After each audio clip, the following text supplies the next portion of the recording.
Welcome to the home of WWE News Rumors and Gossip in real time. Click the bell, subscribe, and turn on all notifications today. Don't forget to become a channel member and send a super thanks donation below. And now, your host. He is the most consistent and dedicated in YouTube history, Seanzviewent. Just in case I didn't say it enough the first two times because I did two videos before this one. Go check out those two videos right now if you haven't already.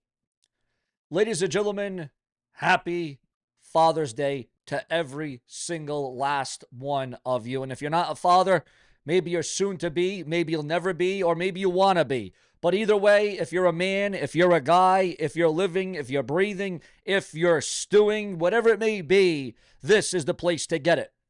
The most natural, the most authentic, the most organic, the most unapologetic Seanzviewent is here for you, and I will never be in the rear view. We will always be front and center as we continue to climb the ladder. June the 7th has come, gone, and went. Now we focus our attention. July the 7th, 1996, Daytona Beach, Florida. The air is thick with humidity and even thicker with tension. The Outsiders, Razor Ramon, known as Scott Hall, Kevin Nash, have promised a third man, a hostile force to help them take over World Championship Wrestling. Who could it possibly be? Then the unthinkable happens. Hulk Hogan, the ultimate icon of red and yellow heroism, the wrestling world's Captain America, strides to the ring and drops his leg on Randy Savage. The New World Order is born, and Bash at the Beach is etched in the wrestling infamy forever. So, what if? What if that incredible energy, that beach-bound chaos, that legendary name was about to make a comeback? Well, according to the rumor mill, that is exactly what could go down. Not just a fond memory like a faded postcard, no, but as a full-blown premium live event for the WWE. And what if the man with the sledgehammer and the crown, Triple H, was the one to make it happen, like a master chef reviving a classic dish? Bash at the Beach wasn't just another pay-per-view, folks. It was WCW's signature summer spectacle, their answer to a blockbuster movie premiere, with body slams kicking off officially in 1994, taking over the Beach Blast. It was all about capturing a unique vibe. The summer party atmosphere, the feeling is that anything could happen in a beachside brawl. We saw legends collide, like Hulk Hogan winning the WCW title from Ric Flair in his 1994 WCW debut match right at this event. And who could forget some of the wildest visuals, like matches happening literally on the beach, with sand and surfboards part of the whole look. It seems like a wrestling ring dropped into the middle of a beach party. But of course, 1996, that's the defining moment. The formation of the NWO wasn't just a storyline, it was a cultural earthquake that shot WCW into the lead of the Monday Night Wars for a good long while. Like a surprise hit song topping the charts for months. It made Bash at the Beach synonymous with unpredictability and revolution. Even later on, as WCW started to fade like a setting sun, they still tried to capture that summer party. High stakes feel alive. They were memorable and sometimes infamous. Moments like Hulk Hogan on a night where people still argue about today. The controversial 2000 event with Vince Russo and Hulk Hogan, again, a night that is forged in people's memories. The name itself brings back such powerful nostalgia, a longing for a time when wrestling felt dangerous, exciting, and always on the edge. It's a brand with some serious value. A sleeping giant just awoke him. The murmurs of a tsunami. Is it really happening? The rumors, the news. Do you want to see Bash at the Beach return under the WWE? Now, we know we have seen a lot of classic WCW pay-per-views be reinvented under NXT. But quite frankly, a lot of WWE fans want to see these WCW favorites not on NXT, not on Raw, not on SmackDown. They want to see these WCW pay-per-views as WWE under the WWE banner. Let's talk about the elephant in the room. Or maybe the shark in the water.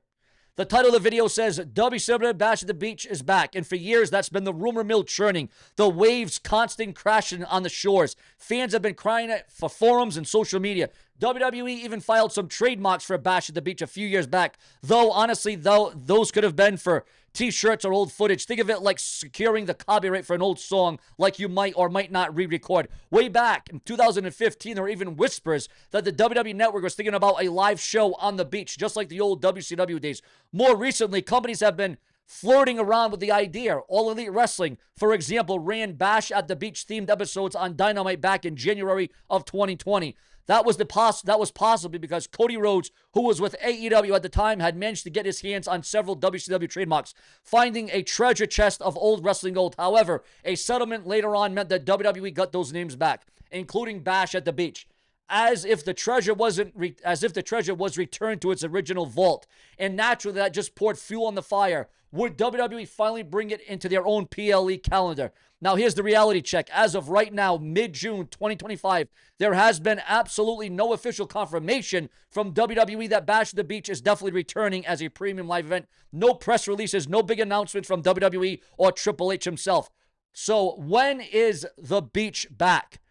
Well, it's all about that passion, hope, and the constant online buzz. We're really diving into the world of what if and how cool would it be. But it's pretty exciting that what if, isn't it? Especially when you think about the guy currently calling the shots in the WWE.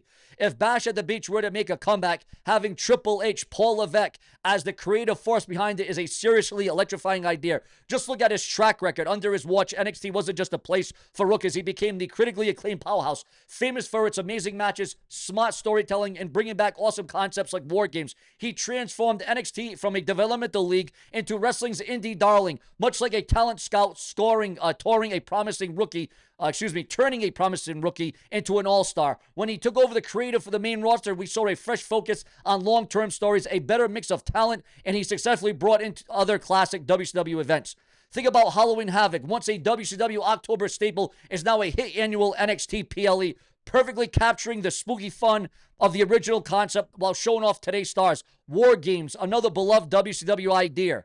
Triple H has constantly shown that he gets what he wants, because when he gets something in his hands, and whether it's something that is historic, something that is monumental, Triple H has consistently shown he gets what made these old brands click. He's not interested in just slapping an old logo on something new. He's all about figuring out what made them work, the vibe, the signature matches, the overall feeling, the booking, the creative, and finding that secret ingredient and then cranking it up. And modern production, fantastic new stories. His approach seems to be about honoring the past to build an even brighter future. And that's exactly what a Bash at the Beach revival would need, not just work, but to become a massive new event for WWE. How Triple H could revolutionize Bash at the Beach. All right, let's get into the fun part, the pure speculation. If Triple H got the thumbs up to bring back Bash at the Beach, how would he do it? How would the King of Kings take this legendary WCW show and make it a hit from the modern WWE universe? Well, first up, the atmosphere and the presentation. Second, honoring the past while building something new. And of course, third, the match card and unique stipulations. Fourth, talent, focus, and how they're used. Fifth, this would fit. How would this fit on a WWE calendar? Well, ladies and gentlemen, historically, it was a July thing for WCW. WWE might think and might look to make it a major summer event. Maybe it could be the big show leading into SummerSlam or a standalone blockbuster that totally owns a specific summer month.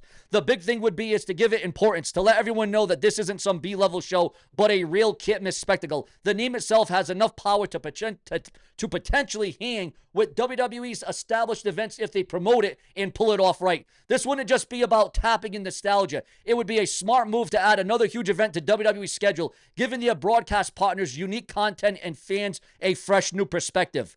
The potential waves, viewers, opportunities and challenges. Bringing back a name as iconic as Bash at the Beach, that's a double-edged sword for sure. It can cut both ways. The opportunities are huge. Tapping into the nostalgia of a whole generation of fans who remember WCW's glory days is a massive draw.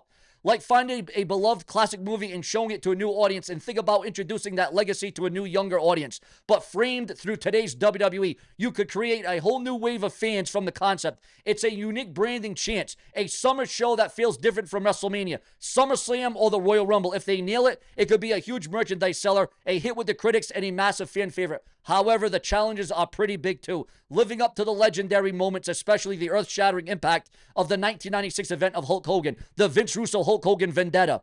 Also, while AEW used Bash at the Beach, name for special Dynamite episodes in 2020, WWE now holds those trademarks. But what do you think if Triple H were to officially announce that WCW Bash at the Beach came back as a WWE Premium Live event? What would you want to see? What dream matches would you book? What part of the original would you absolutely keep, and what Martin twists would you throw in? Let me know your thoughts, your comments, and your feedback. So while the official return of Bash at the Beach as a WWPL is still, for now, just exciting rumors and speculation, the potential is off the charts. The legacy of the event, combined with Triple H's proven knack for breathing new life into wrestling properties like a skilled gardener bringing a forgotten plant back to bloom, creates such a tangible of what-if scenarios. A tantalizing. It's a brand that just screams summer, shocking moments, and rebellious spirit that WCW at its absolute best captured. Could Triple H capture the lightning in a bottle one more time? Could he take that sun-soaked chaotic energy at Bash at the Beach and morph it into a modern spectacle that honors the incredible past but electrifies today's fans? We don't have the final answer yet, but the thought of seeing the game take on a project like this is enough to get any wrestling fan talking, dreaming, and wondering, what could truly be a massive shift in the WWE landscape? Until then, we keep waiting, we keep watching, and we keep hoping, and we keep remembering that in wrestling, anything is possible. Never say never, especially when the summer heat is on. Thanks for watching. Your thoughts, your comments, your opinions, because if it weren't for you, there certainly would be no Seanzviewent. We keep it true for the viewers, the fans, the subscribers, the skeptics, whomever it may be. We're going to take you on this ride with me, and we're going to do it around the clock, and we're going to do it hourly. Why? Because if it's not brash, well, then it's absolute trash. Do you want to see the return of Bash at the Beach under the WWE banner and not NXT? Because if it were me, the only problem, the only issue, the only wrongdoing Triple H did was by these other WCW pay-per-views coming back, like Bash at the Beach, the Great American Bash, or Halloween Havoc. It should have been a WWE tradition. Plenty more to come. Subscribe and stay tuned.